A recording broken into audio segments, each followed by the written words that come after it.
Saudi Arabia is one of them countries, of course, where it's well balanced, meaning that you can have your religion and you can also have business or work. You can have a good life. It's a very good quality of life here, especially for children and women. Many people might not know this, but it's very safe.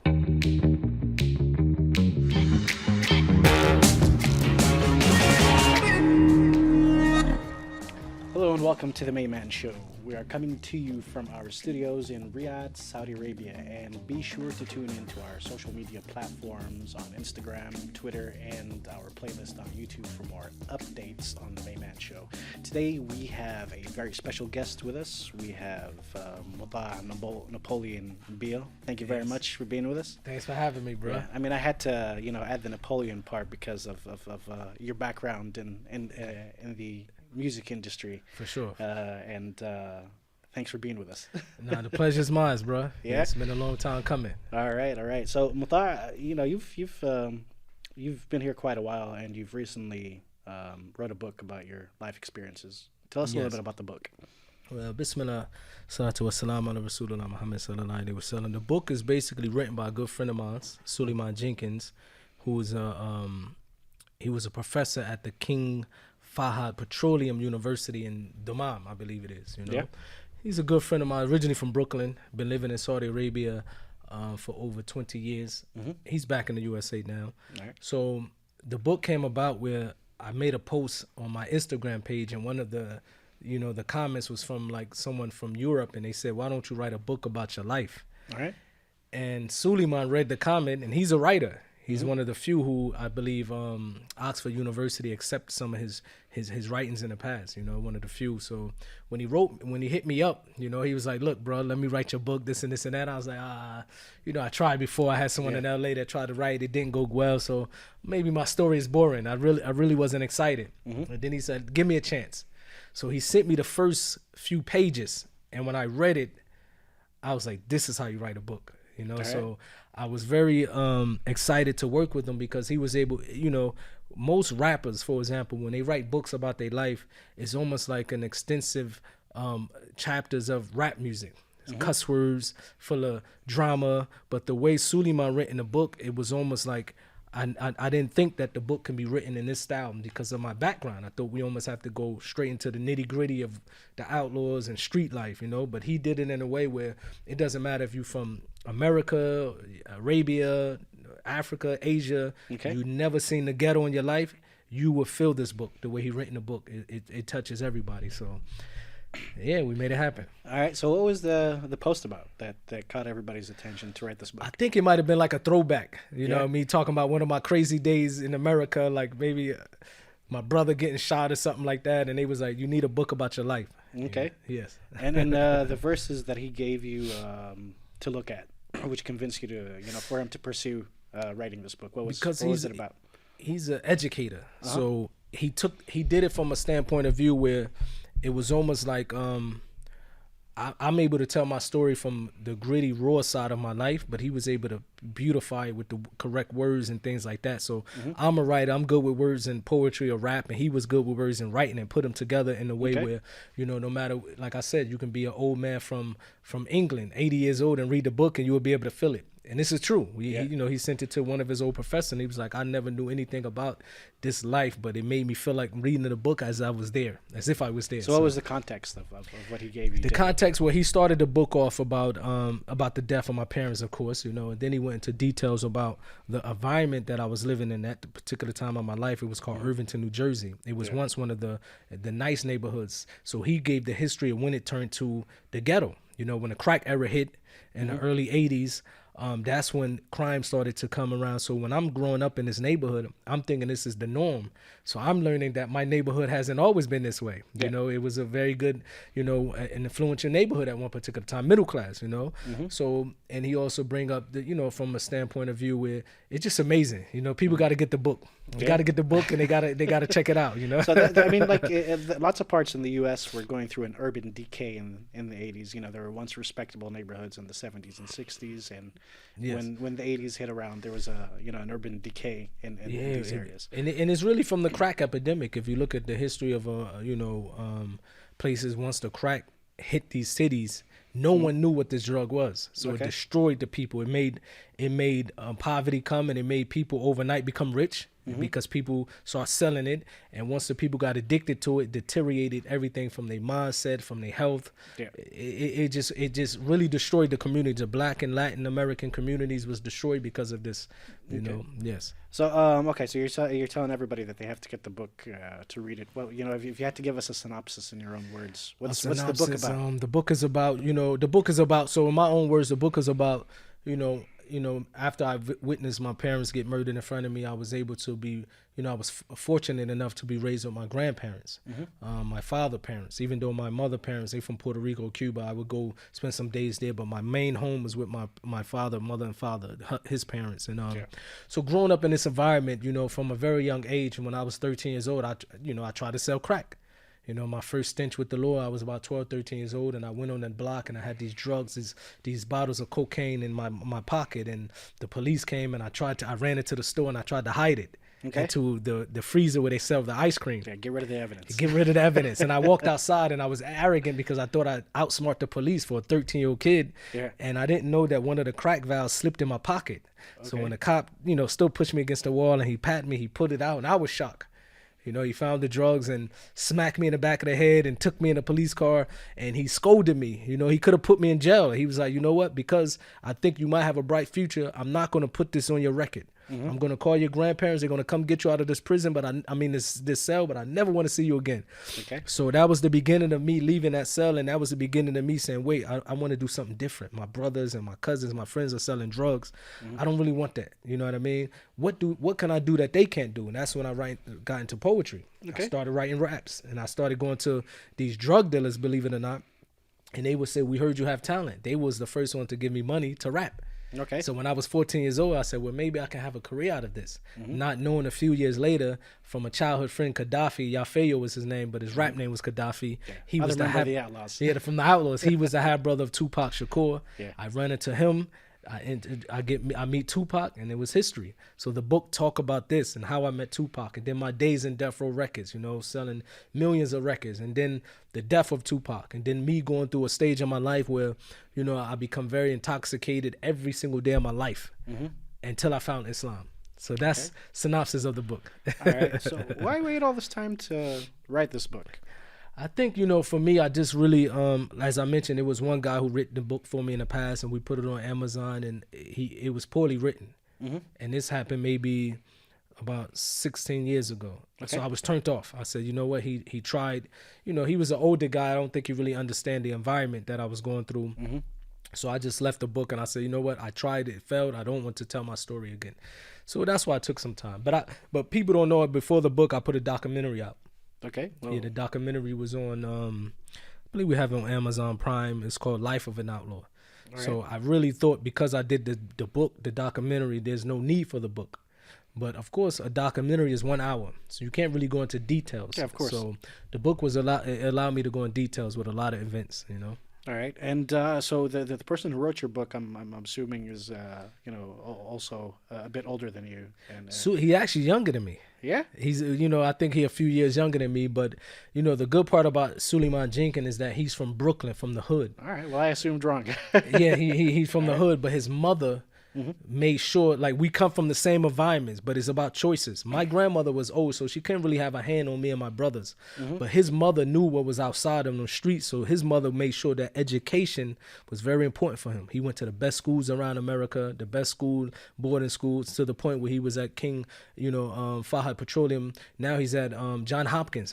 He's in charge of a whole section in John Hopkins University that he just got hired about 2 months ago. Okay. And the situation that's different between him and many of others in the neighborhood is that he knew he had a mother that kept him focused on education. Okay. So, and his story reminds me that just because you're from the ghetto doesn't mean you have to remain there. America is a place of, you have a lot of opportunities. You have opportunities, choices. You just Choices, gotta make yeah. So he knew both sides, and he also written a book where, because once you leave America and you start mingling with other cultures and different people, you start to realize that when you write a book, for example, you don't want to just touch the people in the USA. Now you got to think about how can it affect the youth in Saudi Arabia? How can it affect the youth in Africa or Asia? So Especially since the youth in a lot of these parts of the world are exposed to your artwork as well. Yes. So they're familiar with Outlaws. They're familiar with Tupac. I mean, before I met you, like as I told you, I remember when we were talking on the phone a couple of times. I've given you some songs that I listen to, and then you were telling me that they have a lot of cuss words and everything. I'm like, forget the cuss words. Let's take the essence of these lyrics, and I can turn it into something positive. I think I showed you that. You told me that, yes. Which, to be honest, many of our songs, especially Tupac and Outlaws, we try to have, we spoke in a voice that the people understood, but we try to have messages. You know what I mean? We probably, we had songs like Letter to the President, where we really was trying to tell the president what's happening in our communities. Yeah. So we tried our best to use that in a good way. Back in the day. I mean, there's songs like that, and then there's also a song I think I surprised you that I gave you a positive outcome for, which is "Run the Streets." You can run the streets, yeah. I mean, if you listen to the words and the lyrics, it has. We tried, we tried our best. It's for a certain audience, but if you take the essence of these lyrics, like I told you, it comes up with something positive. So how long have you lived in Saudi, and why'd you move here? I moved to Saudi 2010. Okay. So now for 12 years, or close to 12 years, I wanted to, after I have 5 kids, my oldest is 23. Salik, he's still in LA with his mother, but when I got married, after becoming Muslim, I got married. I had my second son, Muhammad. I knew then that I don't want to raise my kids in the USA, and if I have an opportunity to leave, I'm going to leave. And for us, there's no better place for the Muslims than Saudi Arabia. You know what I mean? Saudi Arabia is one of them countries, of course, where it's well balanced, meaning that you can have your religion and you can also have business or work. You can have a good life. It's a very good quality of life here, especially for children and women. Many people might not know this, but it's very safe. One, if you see unfortunate situation that's going on in the USA. And I have to show this to my kids as an example, because they always say, well, Daddy, we want to go back to America. We want to live in America. And I have to explain to them, like, look, living in a country like this, you should be thankful and that you're blessed to live in a country like this, where you don't have to walk outside and worry about somebody just coming and start shooting up your school or shooting you up for no reason. Unfortunately, this is the reality in America, and it's getting worse these days. every couple of days, if you read the American news, there's always some gunshot violence in a school. Unfortunate, mass shooting days. I believe this year is only 120 something days, if I'm not mistaken. They said it was 212 or 220 mass shooting in the USA, more than the days in this year. So coming to a place like Saudi Arabia, man, it's just safe, peaceful, great environment. I love the culture. I love the food. I love the culture. And Saudis, man, they like light-skinned black people to me. Like they remind me of like people from the hood. Like I can sit down with a Saudi and I can say some jokes to him and he get it. It's like they, like the blood is similar. Something is similar. You know what I mean? So I enjoy being here, man. So getting back to not wanting to live in the U.S. and raise your kids there, what was like the red line that was like that made you decide, say, hey, I need to get out of here? I think because of the way I live my life, I know what's out there. Yeah. So when I had my second kid, I realized that I know what's out there for these kids, because I lived there. I went from the furthest to the craziest part of the world to and living in America to being guided by Islam. So I know what's out there for kids. So I said, if I don't want my kids, even though I live many years of my life in the suburbs, because of the music industry, I was somewhat successful. So I was able to take my money and move in nice neighborhoods or $1 million homes and things like that. But still, anything can happen. You know, you can go in a movie theater with your family and somebody can just walk in and start shooting. And these things did happen. So when I realized what comes with, even though there's a lot of good in America, a lot of people don't know there's a lot of good in America. As an American, we got to keep it real, but to raise the kids now, the quality of life for family structure it deteriorated in America. And it seemed like there's a fight against family structure in America. So I didn't want to raise my kids there. So I decided, Saudi Arabia. I mean, from the time that I became Muslim in 2002, 3-4 months later, I was able to go to Hajj, alhamdulillah, and I just fell in love with it. I've been coming back and forth to this part of the world, and it always felt home. When you moved here, yes, you have yeah, obviously you're a motivational speaker and entrepreneur and everything like that. So Yes. what are you currently doing in Saudi in terms of business? Yes. As a Yes. thriving entrepreneur and also as a Yes. motivational speaker. Yeah, besides doing the talks, I still travel, to do talks. Every once in a while, I go to different places around the world and try to give a message to the youth to pretty much stay away from the lifestyle that I once called to, Here in Saudi Arabia, I founded, well, in America, I founded a coffee brand called MW Cafe. My friend of mine, Mansour, he has the rights of that brand here in Saudi Arabia. But I'm also a partner in a restaurant called Smoky Beers. I'm one of the founders and one of the original partners who came up with this idea with the Place brother that sells out of Saud. briskets and They ribs. brisket and ribs. You'll You feel guys like need to you're in get more. Dallas, Texas. You'll feel you got to come early. That's the trick. The trick, come early. I mean, me on the weekend, I try to come after Friday prayers if I'm going to make it. Then that's good. If you go after Friday prayer, they come as fresh out the oven. You know what I mean? Yeah. So we started Smoky Beers with some brothers, with one brother, Saud. He's from Saud Ayed, a good friend of mine, and his family. Sonny, he's from Dallas, Texas. So the cook is from Dallas, Texas. So the food you eating is real Dallas, Texas style barbecue. Yeah, I noticed that. I mean, Because you lived in the States, so you know. Yeah, and the food's very, very authentic. So when you started that restaurant, did you think that there would be a demand for the, for Southwestern barbecue in the U.S.? I kind of thought of, the way it came about, my friends, when Sonny called me, and they wasn't living in Saudi Arabia yet, they was in Texas, and they contacted me and they said, we want to bring an Italian restaurant to Saudi Arabia, and I kind of thought it was saturated. I said, I don't know if it's... I mean, it's good business, but there is a lot of competition. Yes, a lot of competition. So I said to him, I think you should come up with something from the South, like Southern food, like something different, and bring it here. But I never in my life had smoked brisket. And they was like, well, have you ever had smoked barbecue? I said, I had barbecue, of course. Everybody had barbecue, but I haven't had smoked brisket. He said, the next time you come to Texas and we want you to try it. So when I tried it, immediately I said, this will be a hit. This is probably 7, 8 years ago. Protein 7 years under ago, a 6 flame. years ago. How can you go wrong, huh? I said this would be a hit in Saudi. The people in Saudi love meat, know. So we took the chance, but of course, Tawfiq is from God. The good thing I would say was what the brothers are doing that's very good is that they very keen on consistency, and customer service, which is you're starting to see a little change, but I hope that some restaurants or business owners here in Saudi Arabia are listening to this, because one of the things that's lacking in this country when it comes to business is customer service. So the Saudi international, the Saudi coffee scene, you would say, is an international one. Which It definitely is a unique one. Everybody's brought in for the love of coffee, huh? It is, and because I think Saudi people in general, the culture of Saudi people, they like to be together. American, we come from a culture where we can be on the phone driving, having a Big Mac, but in the speaker on having a business meeting. Yeah. Saudi Arabia culture is different. It's more, what can I say, more personal.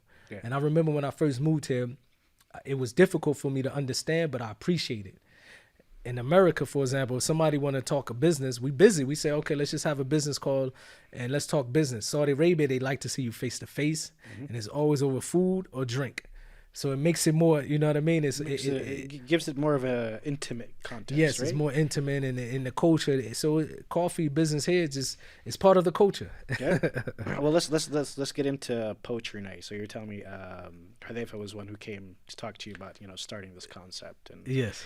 give us a little bit of basically how'd you guys start your first coffee night, Yes. poetry night, and just what kind of attendance you guys got. It was amazing. Yeah. It was shout out to Hudhaifa, because when he came to me with the idea, at first I didn't really know how we can put it together, and I said, you know what, let me try it out.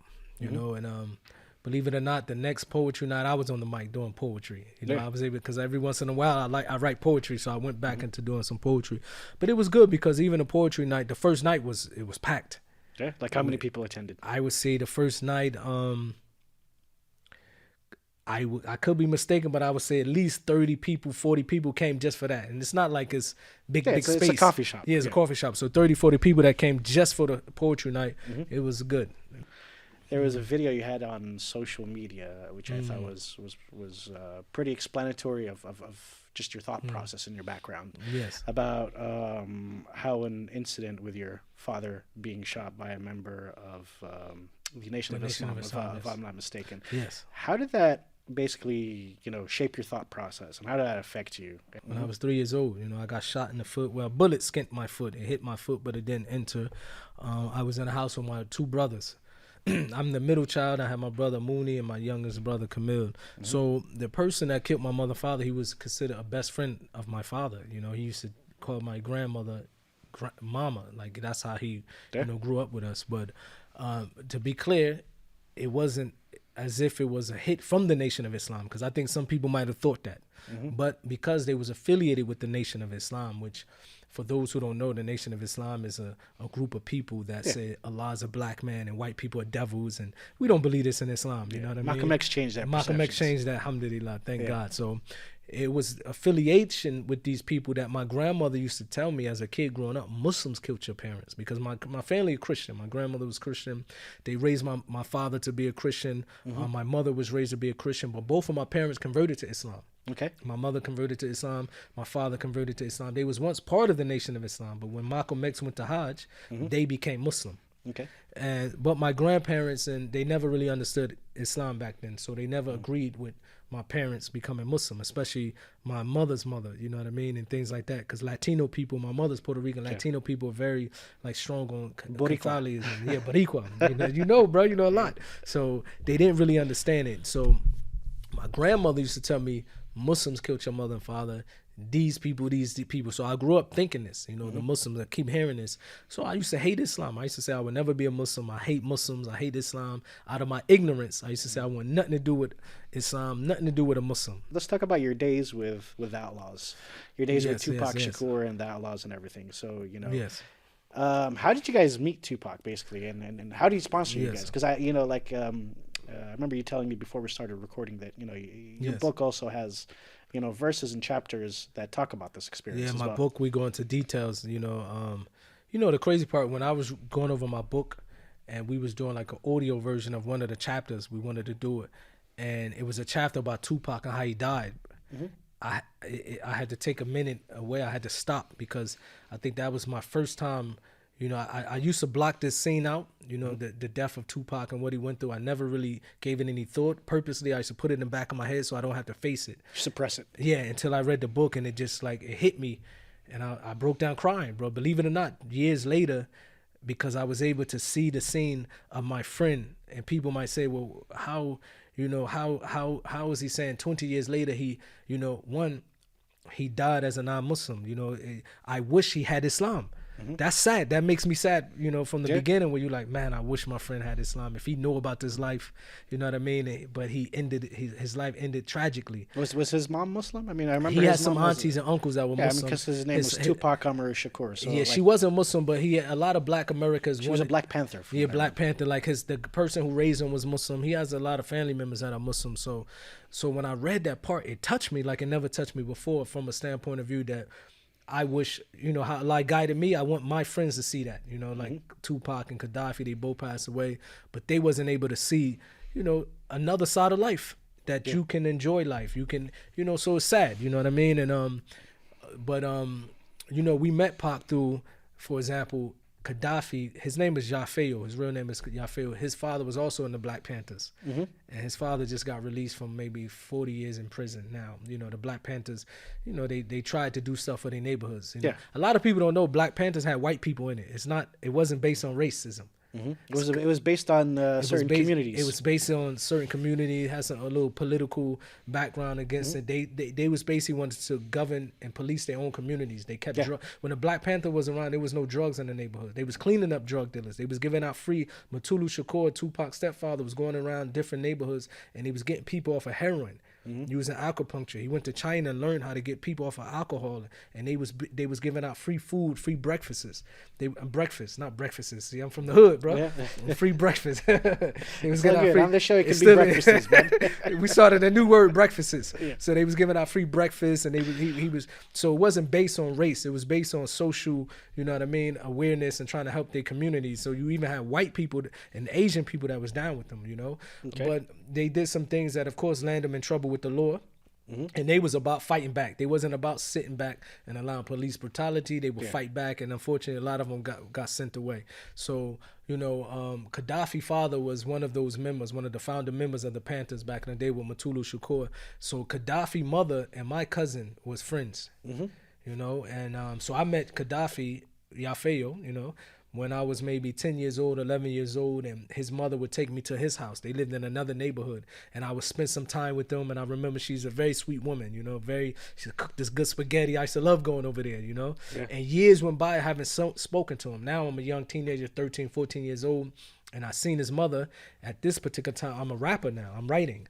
And she said, "What are you doing?" I said, "I'm writing." "How is your son?" We used to call him Yaki. She said, "Oh, he's also writing. He's with a friend. His brother's Tupac Shakur." Okay. At this time, he already put one album out. He was known. He was a star. What album did he put out? He put out the album. That album was his first album called Was it with Tupacalypse Now. Oh, Tupacalypse Now. So he already had that album out. So this is after the Tupac in the Underground, basically. Yeah. This is after he was with the Digital Underground. He already put that album out. So we knew who he was. He was up and coming. So I was like, wow, that's his brother? How? Yeah. And she was like, well, actually, they're going to be in New York City. Go meet him. I was able to hop on the train, and I went, my part of New Jersey was 30 minutes away from New York. So I was able to hop on the train, and I met Tupac. And from that day, we just been together. So you guys, you met Tupac on the East Coast and were there when he moved to the West Coast and joined Death Row Records and everything. So like, how did that experience? Like, how did he facilitate you guys basically expanding in the music industry then? Because Pac was one of the biggest selling rap artists at that particular time. So. Yeah, I mean, we knew him. We were busting his music here in Saudi, man, at that time. So, so he, as you know, he was big, So. And we was his crew, so he would just put us on every album, from the album Me Against the World up into pretty much his last albums. We was always on these albums. So whenever he in the studio, he would say, "Get on this song," and that's how. And they was family. Castro was his cousin, and the Castro mother and Tupac mother are siblings. Yeah, the only two sisters they had. And then Edie also, his parents was close with Tupac parents. Gaddafi was like his brother, so. Everyone was like family. So even when I came around, there's pictures on the internet where Tupac was calling me his god brother, even though I'm not, because he wanted to make his crew feel like family. So everyone was pretty much like family. All right. And aside from letting you guys basically participate in rap and his music, yes, how did he help you guys during that period? He helped us. Besides getting on, we sold millions of records with him, 60 million altogether. Yeah. He helped us, he took care of us, even though he was young, we lived with him. So whenever he get money, we got money. Whenever he get a house, he would say, "This is your bedroom." He bought a mansion. He give us all our own rooms. We live with him. You know what I mean? So he was like the big brother. Okay. And he was, right before he passed away, we was going to take that relationship on another level. He was going to build a compound, multi-million-dollar compound in Atlanta, where each one of us would have our own villa, and then we was going to start our own company together. Record together. And but he passed away. Okay.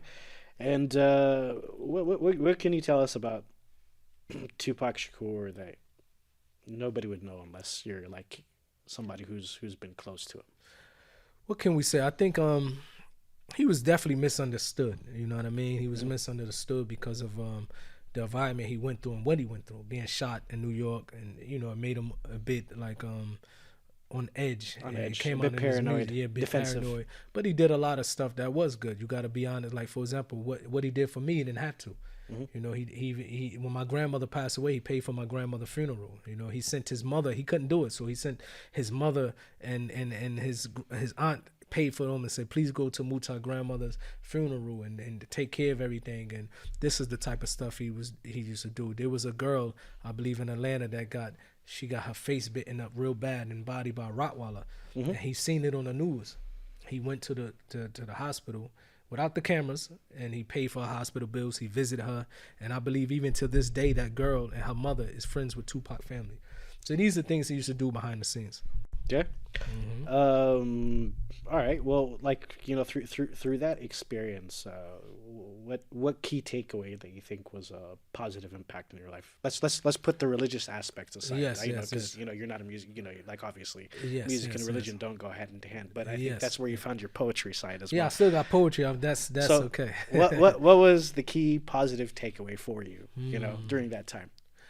I would say the positive. It's very difficult, believe it or not, because in my days in the music industry, it wasn't the rap scene. Most people don't know. It's really not like you can probably take some words and you might derive something positive from, as you said. You say you take some of our songs, you derive something positive, but the environment making them songs was negative. Yes. The environment that comes after that is negative. The only thing that I can say positive from that is the camaraderie. The only thing I miss is the friendship we shared, because we used to sit around and we used to talk like brothers.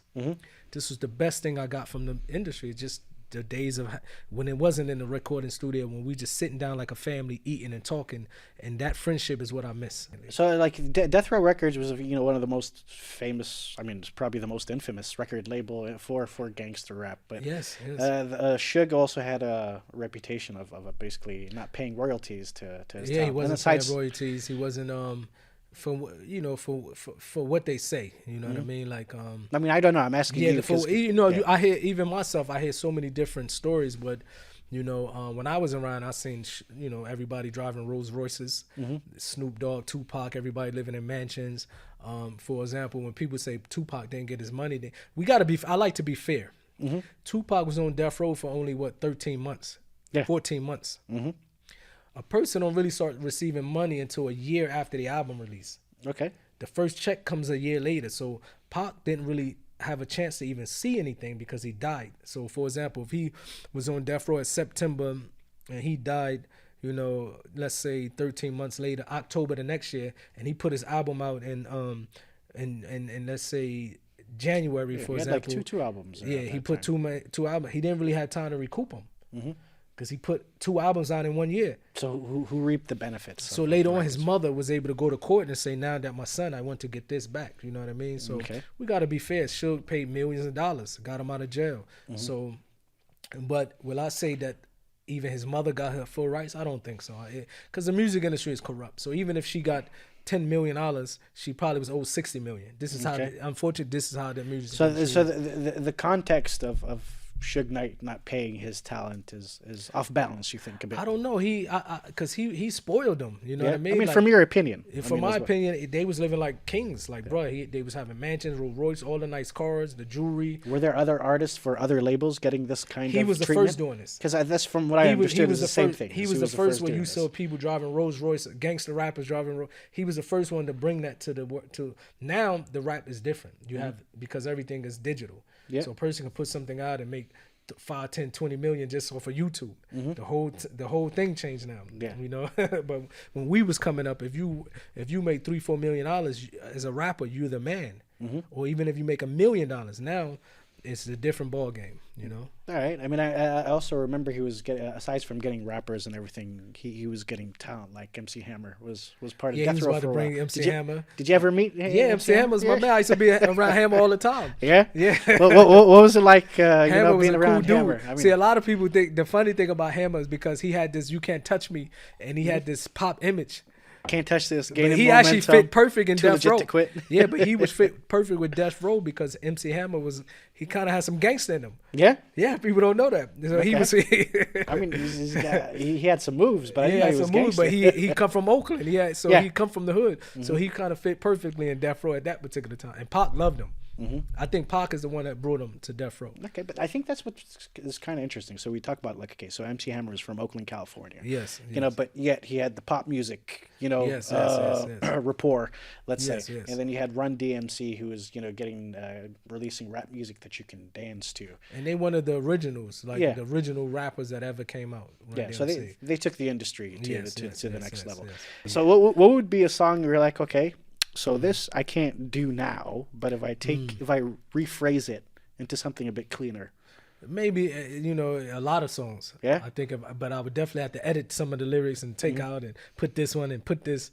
I mean, hey, we can do this exercise later on, you and me, because I think I can make you find some positive in a lot of songs. Is there a message you want to send to our audience in Arab News? The audience Arab news, it's a responsibility, the media. You know what I mean? One. And the audience, of course, I think you guys need to open up. Like if you guys, you know, you might already do it, but you probably pay more attention. You're probably already doing it. You know, paying attention to the your audience. Yeah. You know, I think if a media listen to the audience, then it put, you know, from their perspective, I'm sure you're probably already doing it. I would like to see that. We listen to our audience. I mean, but that's a message to the Arab news. The staff. That's the staff. That's customer service and leadership. No, I'm talking about the audience that's consuming the media, the information. I think from with Arab media, news. you know, I would tell everybody when it comes to media, they can make mistakes like everyone else, the audience. So I would tell the audience to be just, you know, be open-minded, but at the same time, don't take everything you read as face value. And no disrespect to the media, but this is the media. You guys are journalists, so sometimes a journalist might say from his standpoint of view, but you might see some people reading it and they just go all crazy. Oh my God, I can't believe he said that. No, this is from his opinion, his standpoint of view. You might also, so for example, you might read something from Arab News. Doesn't mean you shouldn't not do your own research. So that's what I would tell the people. I mean, I'm a skeptic. Everything with me is research. So that's you. That's good. But when you read some of the comments, they think. Okay. Well, that's cool. Well, it's been fun having you on the show. Thank you, bro. Thanks a lot for being here. Thank you, bro. And we wish you nothing but the best in your. Thank you, bro. Appreciate it, man. Been a long time coming. I will come back again in the future. Inshallah. Thank you, brother. All right. Bye. Peace.